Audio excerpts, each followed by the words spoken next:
Hello बच्चों। तो चलिए इस प्रश्न को पढ़ते हैं। बताइए कि कथन सत्य है या असत्य। एक वर्ग आव्यूह जिसका प्रत्येक अवयव एक हो तो उसे तत्समक आव्यूह कहते हैं।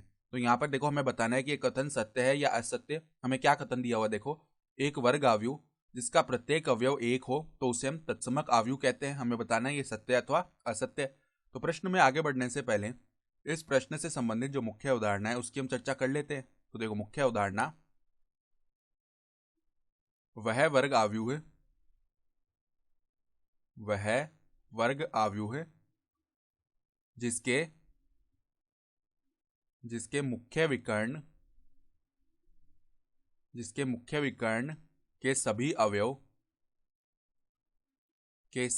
अवयव एक हों तथा तथा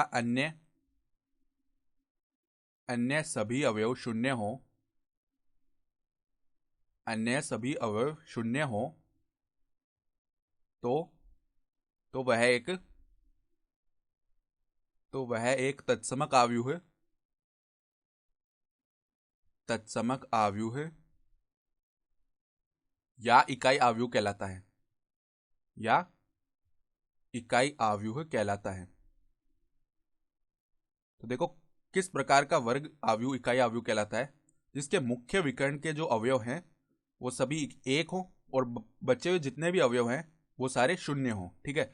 जैसे कि देखो, अगर हम लिखना चाहें, जैसे 2 गुणा 2 का जो इकाई आव्यूह है, 2 गुणा 2 का जो तत्समक आव्यूह या इकाई आव्यूह लिख सकते हैं हम, तत्समक आव्यूह। तो देखो किस प्रकार का आएगा। यहाँ पर 2 गुणा 2 का लिख रहे हैं, ठीक है। तो जो मुख्य विकर्ण कौन सा होता है, देखो ये वाला जो विकर्ण होता है, ठीक है।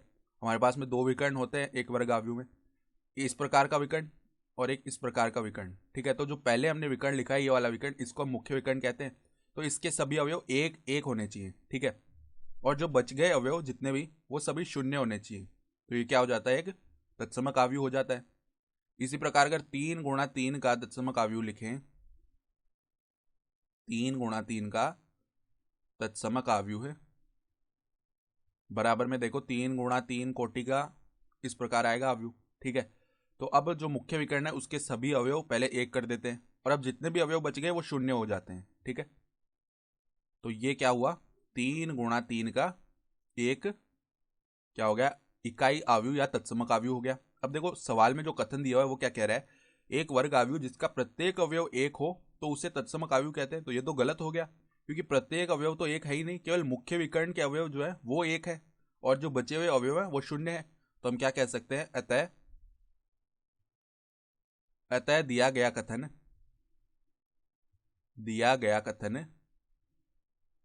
असत्य है, ठीक है। तो दिया गया कथन क्या हो गया, असत्य हो गया। तो आशा करता हूं कि आपको यह प्रश्न समझ में आया होगा। धन्यवाद।